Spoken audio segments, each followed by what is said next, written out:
Commander Zillax's emergency override shattered the High Council's session with 3 words that sent every representative to their feet. Human touched Death Cub. Supreme Chancellor Kael'thas froze mid-decree, her scaled hand hovering over the activation panel. Repeat that immediately. The human, Olivia Smith. She's holding a Crithian Death Cub, Chancellor. It's been 47 seconds. She's still alive. The cub is... Static crackled through the transmission. Purring. The council chamber erupted. Representative Vex Thule of the Crithian delegation collapsed into his seat, membrane wings fluttering in distress. Impossible. Death cubs kill on contact. Their toxin secretions are instantaneous. We've lost entire research teams. Get visual confirmation now, Kael'thas commanded, already initiating emergency protocols. The main holo display flickered to life, showing the interior of Junction Station's biological quarantine zone. Olivia Smith sat cross-legged on the containment floor, a creature the size of a house cat cradled in her arms. The Death Cub, its crystalline fur shimmering with the distinct bioluminescent warning patterns that had terrorized 3 star systems, was nestled against her chest, producing a sound that no Crithian in recorded history had ever reported. A deep, resonating purr. Does anyone have a towel? Olivia's voice came through clearly, her tone more annoyed than alarmed. This little guy is drooling everywhere. Dead silence filled the council chamber. She doesn't understand what she's holding. Zillax's voice shook. I tried to warn her, but she'd already picked it up. Said it looked scared. Representative Jitaro of the Sentinel Coalition activated his communicator with trembling digits. Evacuate that entire station section. Seal the bulkheads. When that human realizes what she's done and drops the creature... Sir, Zillax interrupted. She's been holding it for 3 minutes now. The cub's defensive secretions should have activated instantly. I'm reading toxin presence on all sensors, but somehow... Somehow what, Commander? Somehow they're not killing her. Kael'thas pulled up historical records with sharp, precise movements. Crithian Death Cubs, Category 5 Biohazard. Diplomatic incident on Xerion Prime. 7 ambassadors dead within seconds of accidental contact. Military encounter on Threshold Station. Entire containment team casualties. Medical research facility on Novara. 43 scientists, all contact deaths, 0 survivors. 0 survivors in 400 years of recorded encounters. Until now. On the holo display, Olivia adjusted her grip on the Death Cub, which responded by nuzzling deeper into her arms, its razor-sharp crystalline spines, each one coated in neurotoxins that could drop a Vrexian battle tank, pressing harmlessly against her standard-issue jumpsuit. Hello? Olivia waved at the security camera. Is someone going to help me find this baby's parents? Or should I just wait here? Because I'm supposed to be calibrating the hydroponics bay in like 20 minutes. Vex Thule made a sound like grinding stone. She called it baby. She thinks she doesn't comprehend. He turned to Kael'thas, his expression conveying millennia of species trauma. Chancellor, you must understand. Death cubs don't purr. They don't nuzzle. They defend themselves with lethal force against any organism that approaches. My own people cannot touch our young until they reach maturity and the toxins fade. We have raising facilities, automated systems. How long until the mother tracks the cub's location? Kael'thas asked quietly. Zillax's response was immediate and devastating. Adult Crithian predator already en route. ETA 4 minutes. Initiating containment field, Zillax announced, his claws dancing across the control panel. The familiar hum of energy barriers filled the quarantine zone, then immediately failed. Warning lights cascaded across his console. What in the field won't stabilize? It's like something's interfering with the harmonics. Kyle Toss leaned forward. Commander? Every protocol I activate destabilizes within meters of the human. Stasis field collapsed. Neural dampers offline. Even the basic force barriers are... He stopped, antennae twitching wildly. Chancellor, the mother just entered the station. The hollow display split screen. On one side, Olivia gently scratching behind the death cub's crystalline ears. On the other, an adult Crithian predator flowing through Junction Station's corridors like liquid death, easily 3 meters long, her bioluminescent fur blazing warning red. Evacuate everyone in her path, Chitaro ordered. Now. She's moving too fast. Zilax's voice cracked. She's heading straight for quarantine. 30 seconds. Station personnel scattered as the massive predator approached. Her claws, each one capable of shearing through hull plating, left scoring marks on the deck. The automated defense systems targeted her, then immediately powered down, recognizing a protected species. 20 seconds, Zilax counted. I'm sealing the quarantine door. Don't! Vexthul shouted. If you trap her away from the cub, she'll tear through every barrier on this station. The adult Crithian reached the quarantine chamber's entrance and stopped. Every sensor in the room screamed danger. Her toxic secretions were active, potent enough that the atmospheric filters were already struggling. Olivia looked up. Oh, hey there, Mama. I found your baby. She stood slowly, cradling the cub. He's okay, just a little scared. Come on, it's all right. The council held its collective breath. The adult Crithian's blazing red fur flickered, then shifted to amber. She lowered her massive head and approached, not with predatory aggression, but with unmistakable caution. Her movements were almost tentative. This is impossible, Vexthul whispered. She should be attacking, retrieving the young by force. That's the behavior. That's always the behavior. Olivia knelt, bringing the cub to eye level with its mother. See, he's fine. Just needed some reassurance. She extended one hand toward the adult predator. Every representative gasped and gently touched the creature's muzzle.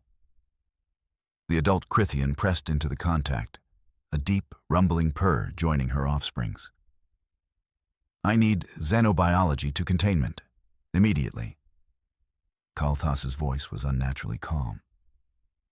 3 minutes later, senior xenobiologist Kaeldra materialized via emergency transport, full hazard suit gleaming.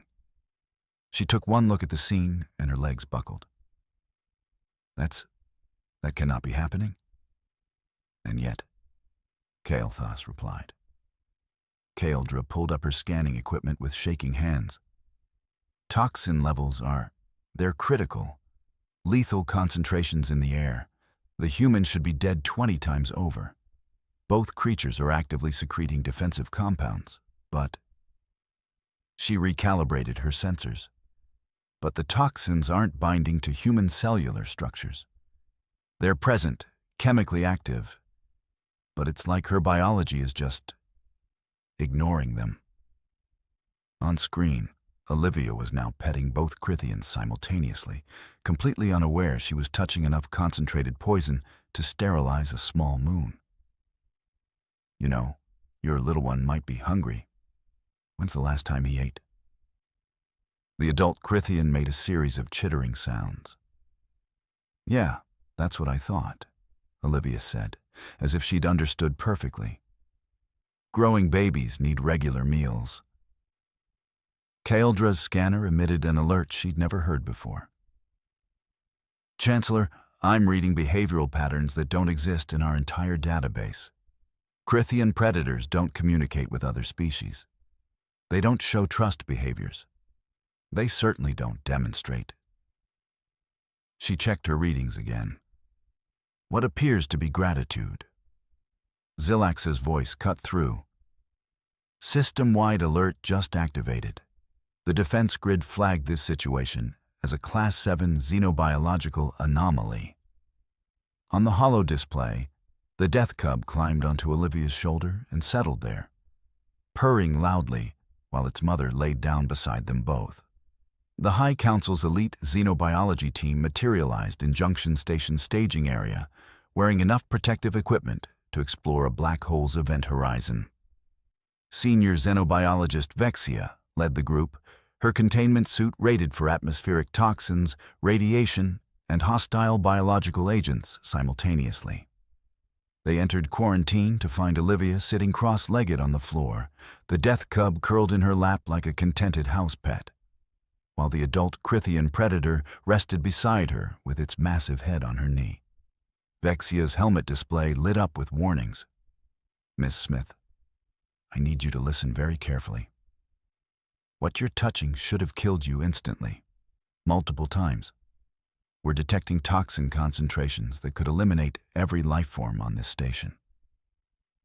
Oh, they're fine, Olivia said gently, stroking the cub's crystalline fur. They were just stressed. Needed someone to calm them down and show a little respect. Calm them. Vexia checked her readouts again.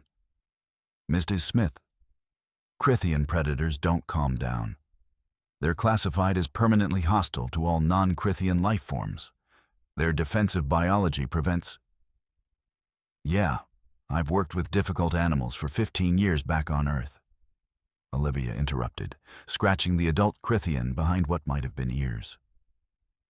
The creature's purr intensified. You'd be amazed what a little patience can do. Kyldra stepped forward, her scanner working overtime. What animals could possibly prepare you for a species that kills on contact? Honey badgers, for one. Wolverines, Cape buffalo, cassowaries. Olivia ticked them off casually. Australian box jellyfish, if you want to get technical. Earth's got hundreds of species that everyone says are too dangerous to approach. And humans just approach them anyway. Vexia asked, her voice faint. Well, not stupidly. You use technique. Olivia demonstrated, moving her hand slowly toward the cub's head. Slow movements, see? Non-threatening posture. You read their body language. This little guy's ears are forward. That means he's relaxed. If they were flat, that'd mean scared or aggressive. From the council chamber, Vexithul was frantically accessing every protocol his people had developed over millennia. Our procedures assume aggression because that's all we've ever encountered. We never considered a non-aggressive approach because the first contact is always lethal. Right. But that's because they're scared, Olivia said, as if explaining something obvious. This baby wasn't trying to kill anyone. He was defensive because he was lost and hurt. She gently lifted the cub's front paw. See this? He's got a cut here. Probably why Mama was so frantic. The adult Crathian watched Olivia examine her offspring without a hint of aggression, even leaning closer to inspect what the human was doing. She's allowing you to touch her injured young, Kyldra breathed. That's Crethians guard injured cubs with lethal force, always. It's biological imperative. She trusts me. Olivia pulled a basic medical kit from her jumpsuit pocket. Because I'm not trying to hurt him, I'm trying to help. Animals understand that, even alien ones. May I? She looked at the adult Crethian, who made a soft, chittering sound. Did she just ask the predator for permission? Jataro's voice came through the comm, incredulous. Of course I did. She's his mom. Olivia began cleaning the wound with practiced efficiency. The cub flinched slightly, but remained calm. Back home, We learned that most vicious animals are just protecting themselves or their families. Show them you're not a threat. Help instead of hurt. And suddenly they're not so vicious anymore. Vexia's hands were shaking as she recorded every moment. Our entire approach to xenobiology assumes species have fixed behavioral parameters. Crithians are hostile. Period. That's 4 centuries of data. Or 4 centuries of scared animals defending themselves, Olivia countered, bandaging the cub's paw with gentle precision. Because nobody bothered to approach them calmly. Olivia finished securing the bandage and gave the cub's paw a gentle pat. There you go, buddy. That should feel better. She looked up at the assembled xenobiology team, all still maintaining careful distance in their hazard suits. Do you have any actual medical supplies? Because my first aid kit is pretty basic. Medical supplies? Vexia repeated slowly. For a Crithian death cub. We don't have medical supplies for them because no one has ever treated one. We can't get close enough. Well, you can now. Olivia gestured at the adult Crithian. Mama here's not going to hurt anyone. She just wanted her baby back safely. Kaeldra moved closer, her scanner forgotten. Ms. Smith, you need to understand what you've done. Crithians are one of dozens of species we've classified as untouchable. Not dangerous, untouchable. Meaning contact equals death, no exceptions, no survivors. Okay, but Earth has hundreds of those, Olivia said. Poison dart frogs, king cobras, blue-ringed octopuses, Sydney funnel-web spiders. Everyone said they were too deadly to handle, but we figured it out. Turns out most of them are just defensive, not actively malicious. The adult Crithian shifted position, her massive form moving with liquid grace to rest her head more comfortably on Olivia's lap. The human absently scratched under the creature's chin, earning another rumbling purr. She trusts you more than she would trust us. Vexthul's voice came through the calm, thick with emotion. My own species. We haven't been able to physically touch our own young for thousands of years. Olivia's hand stilled. Wait, you can't touch your own babies? Their defensive secretions don't fade until maturity. We use automated systems, remote facilities. Physical contact with our young is... Vexthul paused. It's been a myth for so long we forgot it was ever possible. That's... Olivia looked down at the cub, now drowsy and content in her arms. That's really sad. Vexia knelt slowly, putting herself at eye level with Olivia despite the protective suit. How did humans develop this capability? This ability to approach species that should kill you? Olivia laughed, the sound startling several team members. Are you kidding? We domesticated wolves into dogs. Wolves. We took apex predators that hunted in packs and turned them into pets. Literally everything on Earth wants to kill us. We're squishy, slow, and we don't have natural weapons. So we got creative. Creative? Kaeldra echoed. Yeah. We befriended the dangerous stuff instead of running from it. Olivia shifted as the death cub climbed onto her shoulder, settling there with its tail wrapped around her neck. Wolves became dogs. Wild. Cats became house cats. We ride horses. Prey animals that can kick hard enough to shatter bones. We milk venomous snakes for antivenom. We train eagles to hunt with us. One guy in Africa lived with lions.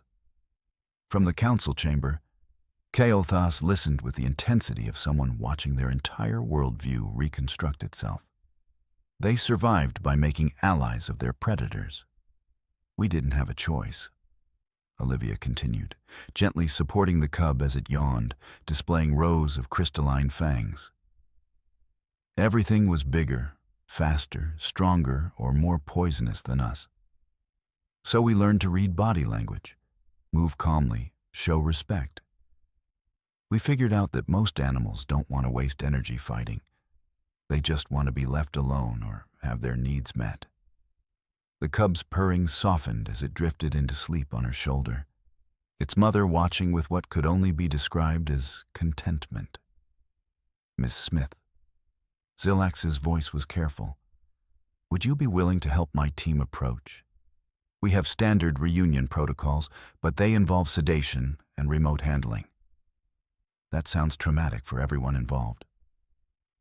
Olivia stood slowly, the adult Crithian rising with her.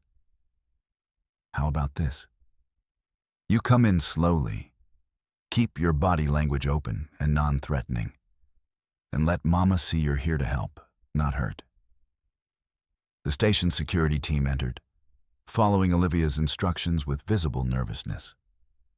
The adult Crithian watched but didn't react aggressively. When the first officer knelt and extended a cautious hand, she sniffed it carefully, then permitted the contact. It's working. Zilax breathed. The predator aggression response is completely suppressed. She's allowing proximity because the human established trust first. Vexia's fingers flew across her datapad. We need to document every aspect of this. If humans can interact safely with Category 5 biohazards, they could revolutionize our entire approach to xenobiology. Or maybe just teach you that deadly and defensive aren't the same thing, Olivia said, yawning herself. The cub's purring had become a gentle vibration against her neck. This little guy's asleep. Should we get him and his mom somewhere comfortable? Vexthul's voice cracked through the comm. Miss Smith, would you be willing to help us learn to touch our own children again? Olivia's expression softened. Yeah, of course. That's what I do. The High Council chamber buzzed with urgent discussion as Kael'thas called for order. In light of today's events, I'm establishing Emergency Protocol 77 Alpha. All interactions with Category 4 and 5 biohazard species must now include human consultation before standard procedures are applied. Seconded, Jotaro said immediately. We've been operating under assumptions that may have cost us centuries of potential relationships. Vexthul's holographic presence flickered with emotion. Chancellor, with your permission, I'd like to request Ms. Smith's assistance in developing new protocols for Crithian cub care. My people, we haven't held our own children in living memory.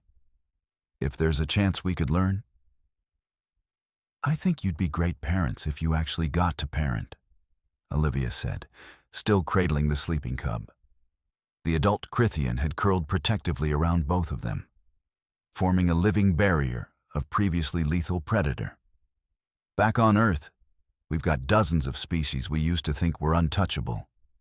Komodo dragons, saltwater crocodiles, grizzly bears. Now we work with them, study them, even rehabilitate them. Turns out they're just animals with needs and feelings, not murder machines. Kaeldra was already compiling data.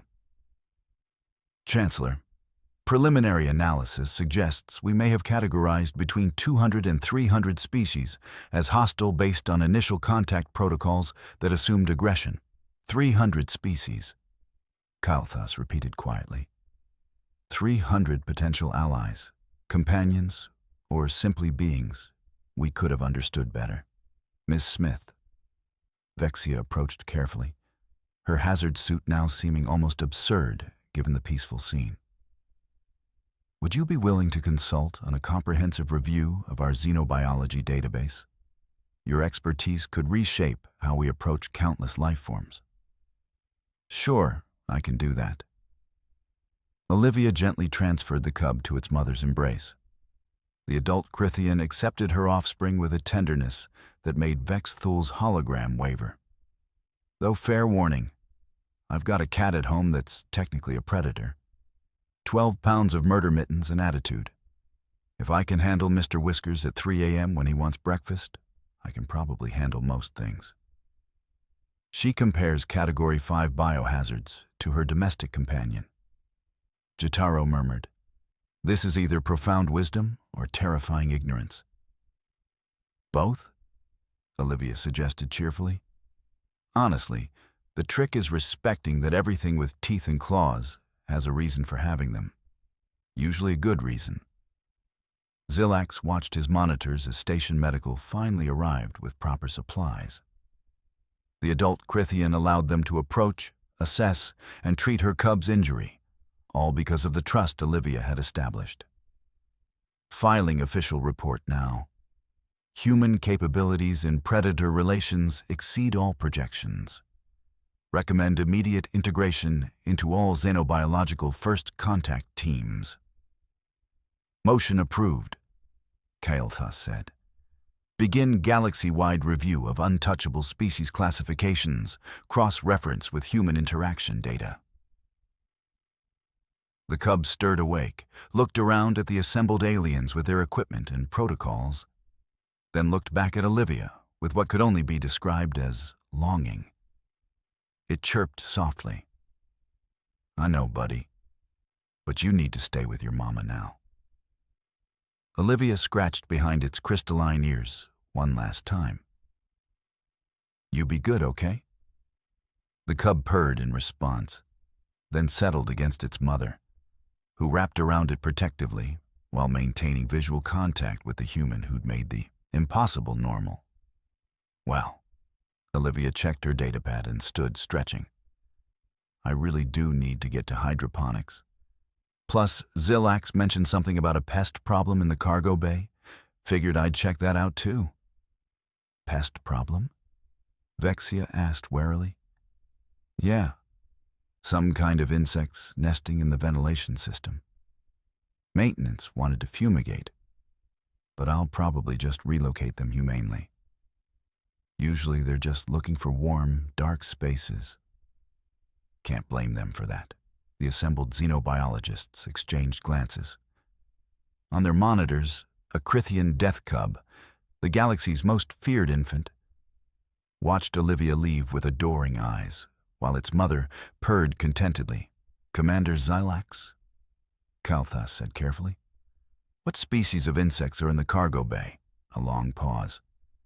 "Vexarian tunnel borers, Chancellor. They're classified Category 3. "Of course they are," Jotaro muttered. Olivia's voice echoed back through the corridor, completely unconcerned. "Anyone know if they like fruit? I've got some apples from lunch." In the quarantine chamber, the death cub's purring intensified, a sound of perfect contentment that no Crithian had heard from their young in 4,000 years. Its mother made a soft, chittering sound that the translators struggled with before finally settling on a phrase that seemed impossible. "Thank you."